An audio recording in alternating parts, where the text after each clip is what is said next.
Hi everyone, welcome back to Political Excess. Today I want to do a little bit more post-midterm analysis. This time I want to take a little bit more of an in-depth look on the House results and see if they accurately reflect each state's congressional maps. So I made up a spreadsheet, and this did take some time to put together. And let me say, I know there's a lot of different ways you can look at something like this to gauge the fairness.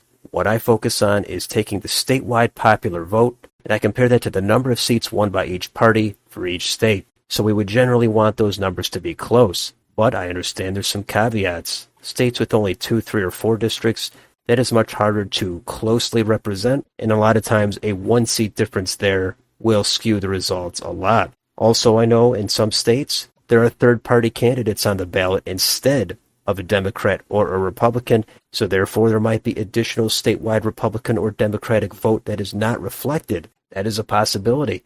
And also in states like California, you might have 2 Democrats or 2 Republicans in the general election, and there's some more vote that might not be reflected statewide.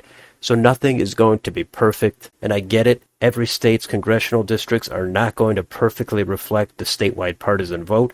Sometimes the geography just doesn't allow it. Sometimes there was a seat that was decided by 1 or 2 points, and that could skew the results. But having said all of that, on a macro level, this should still give you a good enough idea of which states have been more gerrymandered than others.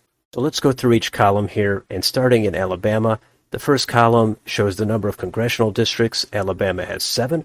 The next column shows the statewide popular vote in the House for the Democrats, and they got 23.7%. The next column is the same for the Republicans. They got 70.1%. The next column is the number of congressional districts the Democrats won. They won 1. The next column is the same for the Republicans. They won 6. The next column shows the number of congressional districts they will hold. Democrats got 1 out of 7. That's 14.3%.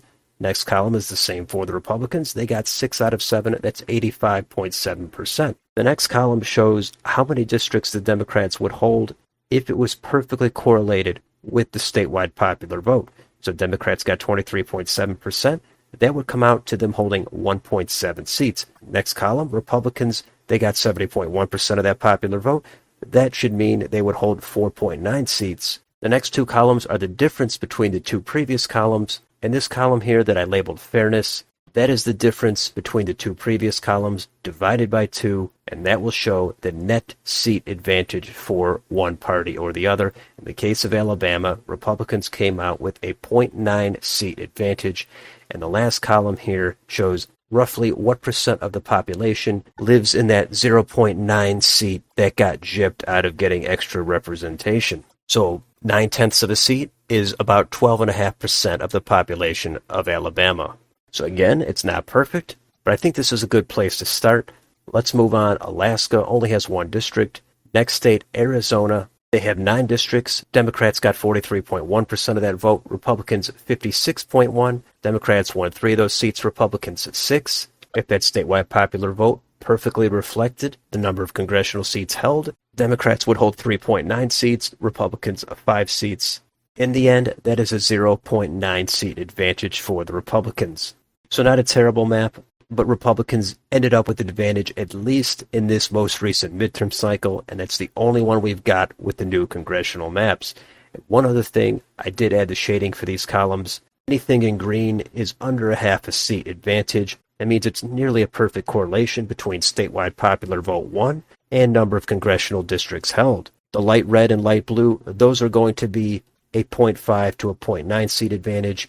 The solid red and blue are going to be 1 seat to 1.9 seats, and the dark red and the dark blue, those are going to be 2 seats or more. Those are going to be the most egregious gerrymanders. So let's try to go quickly through the rest of this. The next state is Arkansas. We know Republicans have all 4 of those seats. In a perfect world, Democrats would have 1.2 of those seats. Republicans would have 2.7. That comes out to a 1.2 seat advantage for the Republicans. That is definitely a moderate advantage for the GOP there. Next state is California, and I have long said this is one of the worst maps in the country, and it does show it here. Democrats won 63.3% of the popular vote, but they won 40 of the seats, and that's 76.9% of the seats. Republicans, they won over 36% of the vote. They only got 12 seats, or 23.1% of the seats.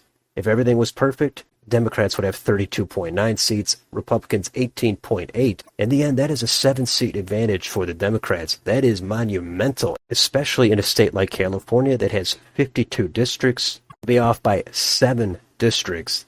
That's way too much. And also, the last column here that shows the percentage, generally you want that number to be lower. Usually the worst states are higher, but again, states with few number of districts, it's much easier to have wild swings in that last column. So let's move on to Colorado. That has a mild half a seat advantage for the Democrats. Next in Connecticut, Republicans have 0 out of 5 of those seats. That is a bad map, and that shows Democrats are ahead 2.1 seats there. Even though Republicans might have gotten close in one of them, they should technically even have 2 seats according to this. They got 41.7% of the popular vote, and they're going to have 0 seats. That's unfair. Delaware has only 1 seat, so we'll move on to Florida. We know that is a Republican-favored map. We can see it here. They have a 3.4 seat advantage. So that is a lot, but it is far better than a state like California. Democrats should have an extra couple of seats here, and technically 3.4 if everything were perfectly correlated. Next in Georgia, that is a Republican bias of 1.7 seats. Next in Hawaii, Republicans have 0 out of 2 of those seats. That's a 0.6 seat advantage for the Democrats. Next in Idaho, it is the opposite of Hawaii. Republicans have a 0.6 seat advantage. Next in Illinois, I've long said this is the worst map in the country, certainly for the geography, which this data does not necessarily take into account. However, it does show us that Democrats are going to represent 82.4% of the seats, and they only won 56.1% of the vote. That is a 4.4 seat advantage for the Democrats. They really gerrymandered that map to make sure that they're probably going to hold 14 of those seats. This is an embarrassingly awful map, and I do think it should get more attention. Next in Indiana, that has a 1.6 seat advantage for the Republicans. In Iowa, there's 4 seats there. Democrats are going to come out with 0 of them. Some of them were close, but in the end, Democrats should have 1.8 of those seats. That has a moderate Republican bias. Next in Kansas, mild Republican bias, 0.7 seats. In Kentucky, that has a 1.1 seat advantage for the Republicans. In Louisiana, 0.8 seat advantage for the GOP there. Moving up to Maine, there are 2 districts there. Democrats will hold both of them. Republicans should have 0.8 of those seats. That is a bit of a Democratic bias. Next in Maryland, we know that's a blue state. Republicans will hold 1 out of 8 of those seats. And that is a 1.8 seat advantage for the Democrats. Massachusetts, very blue state, 9 districts there. Republicans will never hold any of those districts. That's very unfair. This shows us that they should have 2.7 seats there. That's a big Democratic bias. I understand the geography is not perfect, but they're not going to hold any of those seats ever. So that's pretty far away from 2.7. Next in Michigan, this turned out to be a pretty even map. Under a half seat advantage, only 0.4 of a seat. So neither party really got screwed. Next in Minnesota, this was the best state out of all of them. Almost a perfect matchup, only 1/10 of a seat off. Only 1% of the population would be reflected in that. Almost a 50-50 popular vote split and a 4-4 seat split. Turns out this was a great map. Next in Mississippi, 4 districts there. Democrats will hold 1 of them. That's also a great map. Only a 0.4 seat difference there. There's really not much else you could do there. If Democrats held 0 of the seats, that would be a complete bias for the Republicans. And if the Democrats had 2 out of 4, that would be a pretty good bias for the Democrats. Next state is Missouri. That does have a moderate 1.2 seat advantage for the Republicans. Next in Montana, now they have 2 districts, both for the Republicans, and that comes out to a 0.8 seat advantage for the Republicans. Next in Nebraska, that's a 1.1 seat advantage for the Republicans. And in Nevada, we know Democrats gerrymandered that map. Republicans have 1 out of those 4 districts. That comes out to a 1.1 seat advantage for the Democrats. In New Hampshire, 2 seats there, both for the Democrats. That comes out to a 0.9 seat advantage for the Democrats. Next in New Jersey, that is a state I've said was pretty bad and a little bit under the radar, and this shows it is a 2.4 seat advantage for the Democrats. Next in New York, even though Republicans had some success there, it still is a mild 0.6 seat advantage for the Democrats. Next in North Carolina, that turned out to be a nearly even map. Republicans won 52% of that popular vote.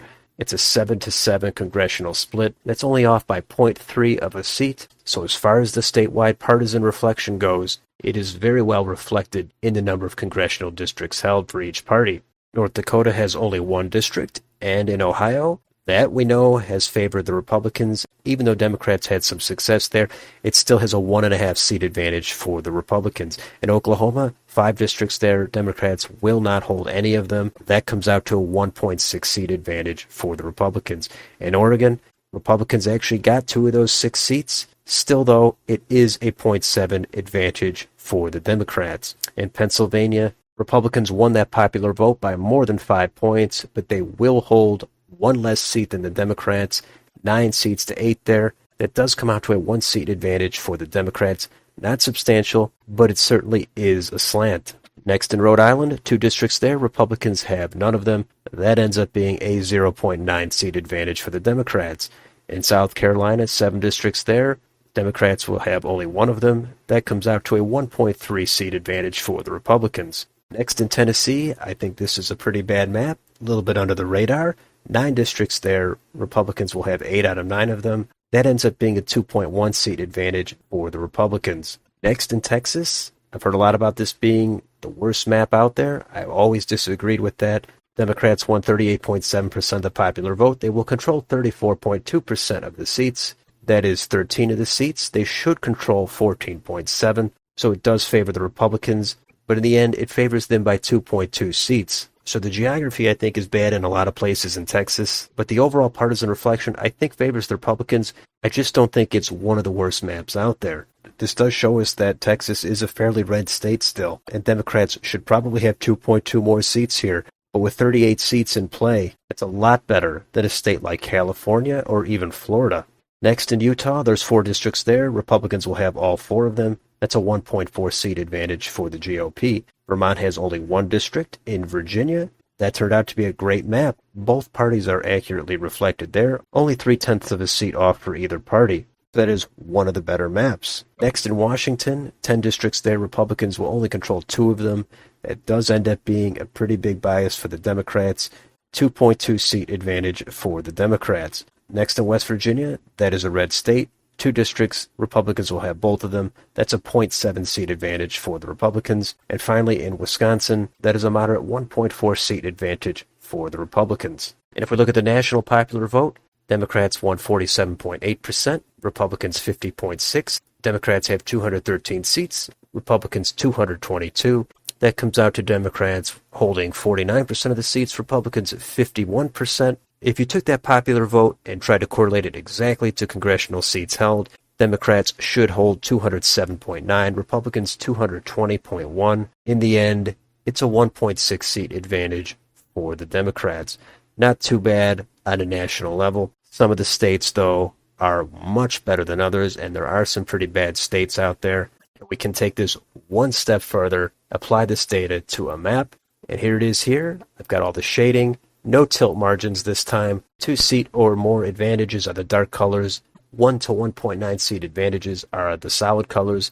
And the lighter shading is a 0.5 to 0.9 seat advantage. And the green colors, those are under a half seat advantage.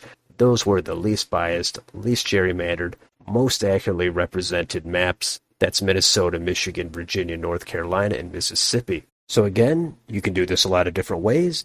I spent a lot of time on this. I am satisfied with how it turned out. It mostly panned out with what I thought prior to the midterms, and we only have one set of data now to compare it to. Some states are going to be better than others. Again, the midterm results did not spread out across every state evenly. There's definitely some nuance to some of these states, but I think it does give you a good idea of which states are better than others. Some of them are more surprising, some of them are under the radar, some of them are obvious, egregious gerrymanders. So I will leave it at that. Let me know in the comments, what do you think about this data? What do you think about any of the individual states? Which gerrymanders do you think should get more attention? Which do you think are worse or better than they're made out to be? Let me know down below. And if you enjoy this channel on your way out, don't forget to like, share, and subscribe. Thanks for watching, and I'll see you on the next video.